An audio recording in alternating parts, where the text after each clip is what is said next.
আসসালামু আলাইকুম। ভারতের যমুনায় শুধু জলই বয়ে যায়নি, বয়ে গেছে অনেক রক্ত, অনেক লাশ, অনেক উচ্ছ্বাস, আবেগ, ভালোবাসা, ষড়যন্ত্র, অনেক জাহাজ, অনেক নৌকা। আর সেই নৌকার যাত্রী হয়েছে অনেক লুণ্ঠনকৃত ধন সম্পদ, হীরা, রত্ন, স্বর্ণ। সেই নৌকায় যাত্রী হয়ে গেছেন দেশি, ভিনদেশি, অত্যাচারী, ডাকাত, শাসক, শোষক, খুনি, রাজনীতিবিদ।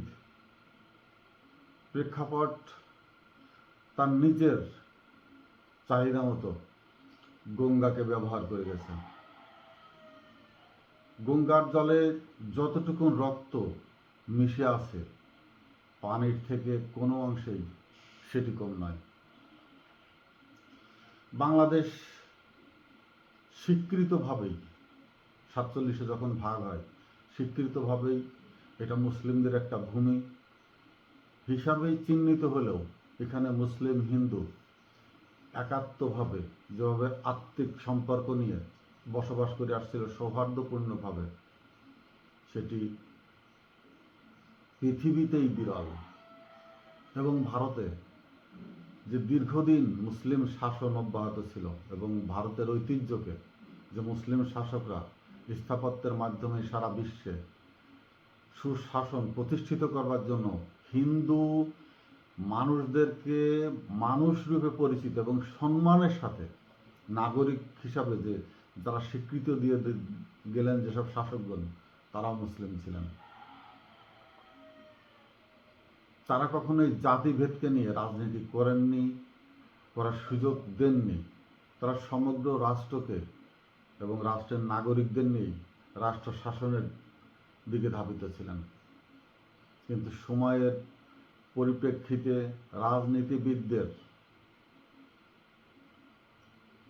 এটা কি বলবো, অদূরদর্শিতার জন্যই ধর্মকে ব্যবহার করে এক শ্রেণীর রাজনীতির স্ট্যান্ডবাজি করে গেছেন কিছু কিছু রাজনীতিবিদ।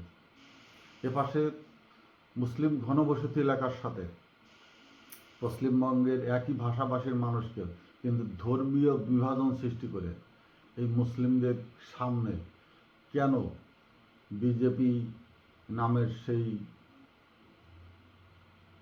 সন্ন্যাস খ্যাত বা ব্রাহ্মণীয় মতবাদের সেই গেরুয়া পোশাকধারীদেরকে একেবারে সীমান্তে মুখোমুখি দাঁড় করিয়ে দেওয়া হলো? এর পিছনে কি রাজনীতি করছেন? রাজনীতির যে স্ট্যান্ডবাজি হয়ে গেল, শুভেন্দু 24 সালের শেখ হাসিনা পালিয়ে যাওয়ার পর যে ওই সময়কার সেই বক্তব্যটা, শেখ হাসিনা বাংলাদেশের বৈধ প্রধানমন্ত্রী, তাকে আন্তর্জাতিক বিমানবন্দরে পাঠানো হবে, সেলুট দিয়ে তাকে বরণ করে নেবে দেশের মানুষ। এই স্ট্যান্ডবাজিটা কেন, এই বক্তব্যটা কেন? বুঝতে হবে 26-এ পশ্চিমবঙ্গের নির্বাচন এবং পশ্চিমবঙ্গে বাংলাদেশ থেকে তাড়িত হওয়া অধিকাংশ নেতারই অবস্থান। বাংলাদেশের বড় বড় ব্যবসায়ী, শিল্পপতি, ব্যবসায়ী যারা যারা প্রকাশ্যে এবং আন্ডারগ্রাউন্ডে চূড়াপথে ব্যবসার সাথে জড়িত, হিন্দু বা মুসলমান যাই বলেন না কেন, সবারই ভারতে বড় ধরনের একটি অবস্থান আছে। বাংলাদেশের যত পরিবার হিন্দু আছে, প্রত্যেকটি পরিবারের আত্মীয় স্বজন বা সংসারের অর্ধেক ভারতে এই পশ্চিমবঙ্গে অবস্থান করছে। শুভেন্দু ভালো করেই জানেন যে এখানে তার রাজনৈতিক শিকড় গাড়তে হলে, রাজনৈতিক অবস্থাকে শক্তিশালীভাবে স্থায়ীভাবে গড়ে তুলতে হলে সেই ভারতের বা বিজেপির মদতপুষ্ট পোষ্যপুত্র হাসিনার বা আওয়ামী লীগের যে দালালির যে পুরস্কারটা দিতে হবে বা তাদের কাছ থেকে পেতে হবে, সেই জায়গার জন্য হাসিনাকে তিনি ব্যবহার করেছেন। হাসিনার মাধ্যমে তিনি সেই বড় একটি গোষ্ঠী আমলীগের এবং বড় একটি হিন্দু সম্প্রদায়ের ভারতের ভিতর থেকে তাদের অনুকম্পা, সহানুভূতি বা মনোরঞ্জনের মতো উৎফুল্লিত করে সেই ভোট ব্যাংকে তার নিজের পক্ষে টেনে নিতে সক্ষম হয়েছেন এবং সেখানেই তিনি এই রাজনৈতিক বক্তব্যটি জোরালোভাবে পেশ করেছেন। এটি রাজনীতিবিদের চরিত্র। এটা রাজনীতি যারা করেন কোন জায়গায়, কোন মোক্ষম সময়ে, কোন দুর্বল জায়গায় আঘাত করতে হবে, কোন বক্তৃতার মাধ্যমে মানুষের মনের ভিতরে ঢোকা যাবে, আবেগকে ব্যবহার করা যাবে, শুভেন্দু ঠিক সেই জায়গাটাই ব্যবহার করেছিলেন এবং সেটার ফলাফল 47 থেকে এই পর্যন্ত 15,000-এরও অধিক মানুষ, মুসলমানকে ভারতে হত্যা করা হয়েছে শুধুই ধর্মীয় অজুহাতে। 1,000-এরও বেশি মানুষ জবাই করে হত্যা করা হয়েছে তাদের গো রক্ষা করবার অজুহাতে, ব্রাহ্মণীয় যে মতবাদ সেটাকে প্রতিষ্ঠিত করবার জন্য। শত শত মানুষকে নির্যাতন ও হত্যা করা হয়েছে, ভিটা বাড়ি ছাড়া করা হয়েছে, যাদেরকে জয় শ্রীরাম বলতে বাধ্য করা হয়েছে জোর করে। এখন সরাসরি শুভেন্দু ঘোষ ঘোষণা দিয়েছে তাদেরকে ধর্মান্তরিত করতে হবে, অর্থাৎ মুসলমানদেরকে হিন্দুতে পরিণত করতে হবে। এই জায়গাটাই বড় একটি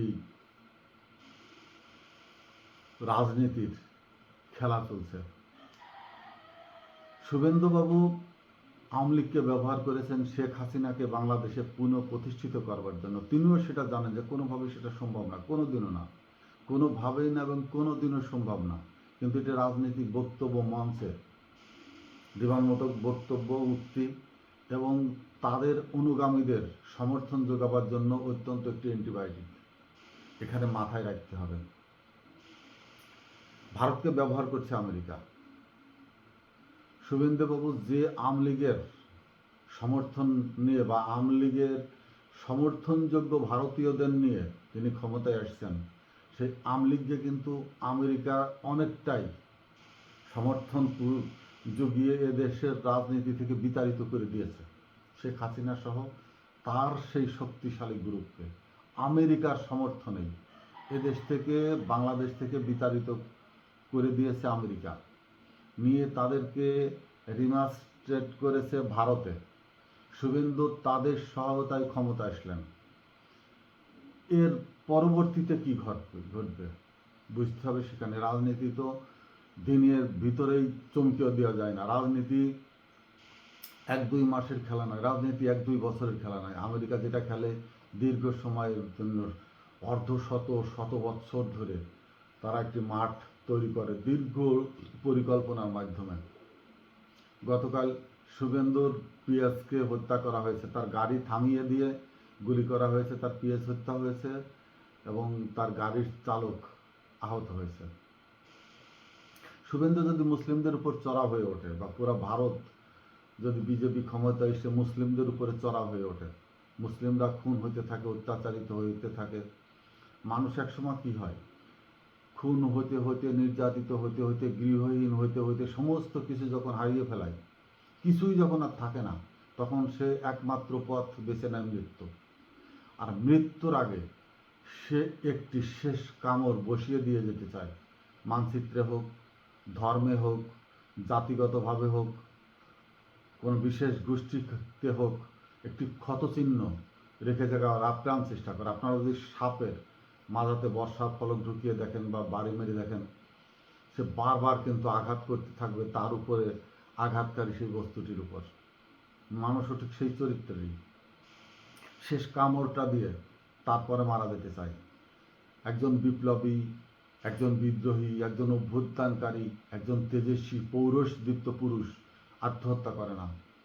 সে আত্মহত্যা করার আগে এমন একটি প্রেক্ষাপট তৈরি করে যেন তারপরে তার এমনিতেই মৃত্যুদণ্ড হতো, তেমন একটা সিচুয়েশন তৈরি করে তারপরে সৃষ্টি করে তারপরে সে যদি আত্মহত্যা করে, সুইসাইড করে, তার আগে নয়। স্বেচ্ছায় কখনো, স্বইচ্ছায় কখনো ফাঁসির দিকেও এগিয়ে যায় না বা সুইসাইড বোম্বার নিয়েও সমুদ্রে ঝাঁপ দেয় না। শুধু মুসলিমরাই না, ভারতীয় বিজেপি যেভাবে আগ্রাসন হয়েছে তার কিছুটা প্রতিফলন তামিলনাড়ুতে হয়েছে, বা ভবিষ্যতে হয়তো কোথাও হবে। মণিপুর জ্বলছে, চিন্তা মাথায় রাখতে হবে, মণিপুর জ্বলছে। আসামে অনেক মানুষ নাগরিকত্বহীন হয়ে পড়েছে। এবার পশ্চিমবঙ্গে অনেক মানুষ তাদের ভোটার তালিকা থেকে বাদ দেওয়া হয়েছে। অন্য সমস্ত কিছু আছে, শুধু ভোটার তালিকা থেকে বাদ দেওয়া হয়েছে যেন তারা ভোট প্রয়োগে বিরত থাকে। অর্থাৎ বিজেপিকে ক্ষমতায় আনতে হলে যে হিন্দুত্ববাদের, যে ব্রাহ্মণীয় গেরুয়া শক্তির উত্থান ঘটাতে হলে মুসলমানদেরকে দূরে ঠেলে দেবার আরেকটি অপকৌশল ভোটার তালিকা থেকে তাদের বাদ দেওয়া, সেটা করা হয়েছে। অর্থাৎ তাদের নাগরিকত্ব কেড়ে নেওয়া হয়েছে, তাদের রাষ্ট্রের অধিকার থেকে বঞ্চিত করা হয়েছে, রাষ্ট্রহীন করে দেওয়া হয়েছে। তাদের মানবিক যে অধিকার, সেই অধিকার থেকে বঞ্চিত করা হয়েছে। শুধু তৃণমূলে কি মুসলমানরাই ছিল? হিন্দুরা আছে না? গাড়ি থামিয়ে যারা গুলি করেছে তারা মুসলমান নয়, তারাও তৃণমূলের হলেও তারা কিন্তু হিন্দু। এই যে জাতিগত একটি জাতিকে নিধন করতে গিয়ে নিজেদের অভ্যন্তরের, নিজেদের জাতেরই আরেকটি পক্ষ একসময় হিন্দুদের পক্ষে চলে যাবে, এটা প্রাকৃতিক নিয়ম। প্রকৃতির এটাই, এই বৈষম্য প্রকৃতি মেনে নেবে না।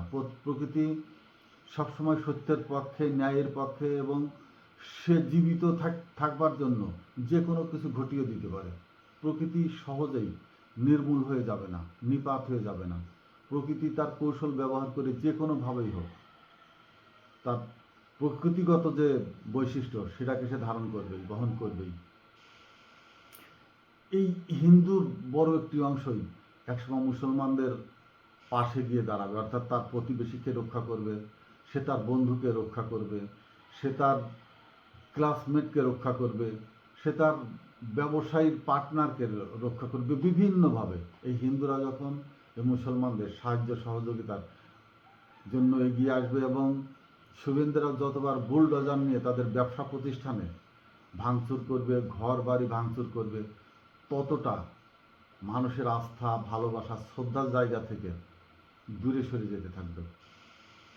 ভারত জুড়ে যখন বিজেপির এই মুসলিম নিধন জঙ্গ শুরু হবে, সেই জঙ্গটা শুধু আর হিন্দু মুসলমানদের ভিতরেই সীমাবদ্ধ থাকবে না, সেটা মানুষ এবং মানবতার পক্ষে রুখে দাঁড়াবে। প্রকৃতি তাদের ভিতর থেকেই এক ধরনের মানুষকে সৃষ্টি করবে, তুলে ধরবে, যারা যেমন নবাব সিরাজদৌলার সেনাপতি মোহনলাল হিন্দু হয়েও কিন্তু নবাব সিরাজদৌলার অত্যন্ত বিশ্বস্ত এবং শেষ পর্যন্ত লড়ে গেছেন। এখানেও সেরকমের ইতিহাস রচিত হবে। একসময় মুসলমানদের পক্ষে এত শক্তিশালী একটি হিন্দু সম্প্রদায় এসে তাদের পাশে দাঁড়াবে, যারা হিন্দুত্বকে বরণ করে না, যারা মুসলিমত্বকে বরণ করে না, যারা মানুষ, প্রকৃতি এবং মানবতাকে বিশ্বাস করে। এই ধরনের একটি মানব গোষ্ঠী হয়তো আমরা দেখে যেতে পারবো না 2 বছর, 5 বছর, 7 বছর, 10 বছর, তার আগে শুভেন্দুরা যত সম্ভব মানুষকে দেশে হত্যা করবে, গঙ্গাকে আবার লালচে কদম্বুজ ফুলের মতো রক্তাক্ত করে তুলবে। এটা তাদের রাজনৈতিক দৌরাত্ম্য, কিন্তু দূরদর্শী কাহিনী। এই জায়গাটা ব্যবহার করে, এই অভ্যন্তরীণ দাঙ্গাটা ব্যবহার করেই আমেরিকা এই অংশে রাজনীতি করে যাবেন, এবং সে রাজনীতির চিত্র হবে ভারতের জন্য অত্যন্ত ভয়াবহ। বিশাল মানচিত্র ভেঙে খান খান, টুকরো টুকরো করে দিয়ে চলে যাবে। ভারত বুঝতেও পারবে না যে তাদের রাজনীতির স্ট্যান্ডবাজি কখন থেকে ঘুণে ধরেছিল, কখন থেকে পছন্দ ধরেছিল। তাদের এই ধর্মান্ধ রাজনীতি, জাতিগত বিদ্বেষের সৃষ্টি কখন ভারতবর্ষের আদর্শের রাজনীতিকে ধুলণ্ঠিত করেছিল। যে আদর্শ নিয়ে ব্রিটিশদের সাথে যুদ্ধ করেছিল হিন্দু মুসলিম কাঁধে কাঁধ মিলিয়ে, যে আদর্শকে সম্মান করতে গিয়ে 47-এর বিভাজন করেছিল তারাই, সেই আদর্শের বাইরে গিয়ে তারা যখন একচ্ছত্রভাবে গেরুয়া রং দিয়ে ঢেকে দিতে চায় তাদের মানচিত্রকে, তখন গেরুয়া থেকে গরুয়া পোশাকে রূপান্তরিত হইতে খুব বেশি সময় লাগবে না, হয়তো 1/2 বছর, 50 বছর। আজ হোক কাল হোক 7 সিস্টার তাদের ভেঙে দেবেই এবং তাদের দিয়েই ভাঙাবে। তারা যে হাতে খড়গ তুলে নিয়েছে, যে হাতে বুলডোজার পরিচালনা করেছে, যে হাতে একটি জাতি নিধনের জন্য উল্লাসের মুষ্টিবদ্ধ করে ঊর্ধ্বাকাশে তুলে ধরেছে, সেই হাতেই তাদের দিয়েই বিলুপ্ত ঘটবে ভারতের মানচিত্র, ভারতের ঐতিহ্য, ভারতীয় সামাজিক বন্ধনের। এটা পরীক্ষিত, আজকের দিনে নয়, এটা পৃথিবীর সৃষ্টির থেকেই প্রকৃতি এভাবেই তাদেরকে নিয়ে খেলছেন এবং এই শুভেন্দুরা প্রকৃতির হাতেরই তৈরি, প্রকৃতির হাতের পুতুল। তারা যে উদ্দেশ্য নিয়ে পথে নামে, তাদের আদর্শকে এমনভাবে অন্ধবিশ্বাস করে যে তারা ছাড়া আর কেউ তাদের সে মতবাদকে বোঝার ক্ষমতা রাখে না। তামিলনাড়ু যেমন আলাদা হয়ে গেল, আলাদা একটি রাজনীতিবিদের হাতে চলে গেল, আবার পশ্চিমবঙ্গ তারা দখল করে নিল। সময়ের প্রয়োজনেই দিল্লির মেয়রও একসময় অন্য একজন হয়ে বসেছিল, অন্য দলের লোক। তারা ক্ষমতায় থাকার সময় মানুষের মন, মানুষের আবেগ কখন কোন দিকে ধাবিত হয়, আজ হোক কাল হোক, সেই ঝাড়খণ্ডের কথাই বলেন আর মোদির নিজ রাজ্যের কথা বলেন, যেখানেই বলেন না কেন, যেখানে ধ্বংস সেখান থেকে আবার শুরু। তো সেই সাথে বাংলাদেশের উদ্দেশ্য একটি কথা আমি বলে রাখি, যারা শুভেন্দু পশ্চিমবঙ্গের সরকার গঠন করলেই বাংলাদেশে আওয়ামী লীগের বড় বিজয় দেখছেন এবং আওয়ামী লীগ প্রতিস্থাপনের জন্য খুব উল্লসিত হয়ে পড়েছেন, মিষ্টি খাওয়া খাই করছেন, বিতরণ করছেন, হইহুল্লোড় করছেন নিজেরা। তাদেরকে ভাবতে হবে শুভেন্দুর চেয়ার কতদিনের জন্য, শুভেন্দু কেন্দ্রীয় রাজনীতিতে কতটুকু অবদান রাখবেন। একজন রাজনীতিবিদ পূর্বের কথা আর আসনে বসার কথা এক নয়। যখন তিনি কেন্দ্রীয় সরকারের কমান্ডে চলে যাবেন, কেন্দ্রীয় সরকারের যেহেতু একই দল, কেন্দ্রীয় সরকারের কথা মানতে বাধ্য হবেন, তখন শুভেন্দুর আগের যে পূর্বের যে বক্তব্য বা এখনও যেটা দিচ্ছে, তার কিঞ্চিত মাত্র মুখে আর উচ্চারণ করবার ক্ষমতা রাখবেন না। কারণ তিনি এমন একটি বেড়াজালে আটকে পড়বেন যে নিজের কথা না রাখতে পারে সুইসাইডও করতে পারেন। শুভেন্দুরা এই ধরনেরই রাজনীতিবিদ, কারণ তারা মানুষের ভাবাবেগকে ব্যবহার করে, মানুষের ভালোবাসা নয়, শ্রদ্ধায় নয়, মানুষকে উন্নয়নের পথ দেখিয়ে সেটাও নয়, বিভাজন ঘটিয়ে ষড়যন্ত্রের মাধ্যমে একটি জায়গায় যাওয়া, সে নিজেও একসময় ষড়যন্ত্রের ভিতরে নিক্ষিপ্ত হবেন এবং ষড়যন্ত্রের ভিতরেই তার রক্তপাত হইতে পারে এবং গঙ্গার জলে তার মুন্ডুও ভেসে যেতে পারে ওই দেশের মানুষের দ্বারাই। তার পিএস নিহত হয়েছে তো, এবং তার জাতির মাধ্যমেই।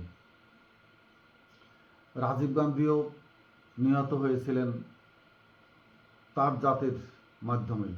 ইন্দিরা গান্ধী নিহত হয়েছিলেন হয়তো বলবেন শিখদের মাধ্যমে। এমন কারোর মাধ্যমে, ভারতীয়দের মাধ্যমে।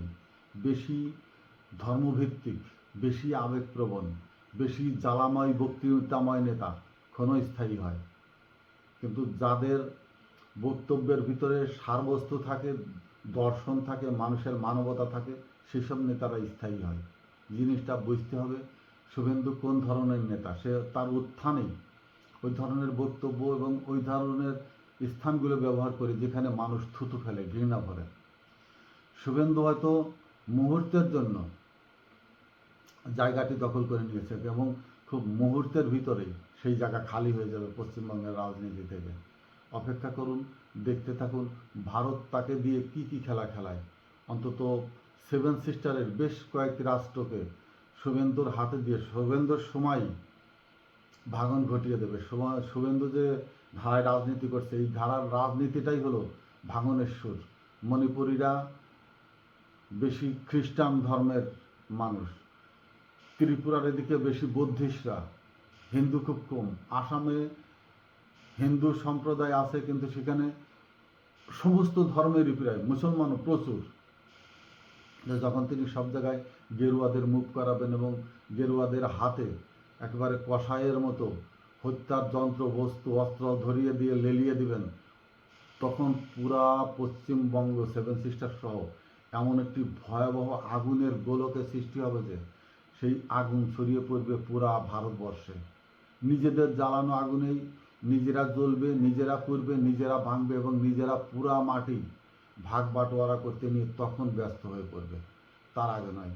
যদি শান্ত না হয়, যদি এভাবেই থেকে যায়, খুব সময়ের ভিতরে এই টার্মেই ভারতের ভয়াবহ একটি রাজনৈতিক টর্নেডো বয়ে যাবে এবং তার পিছনে কাজ করে যাচ্ছে আমেরিকান রাজনীতি, ইসরায়েলের রাজনীতি। ধৈর্য ধরে অপেক্ষা করুন। আসসালামু আলাইকুম।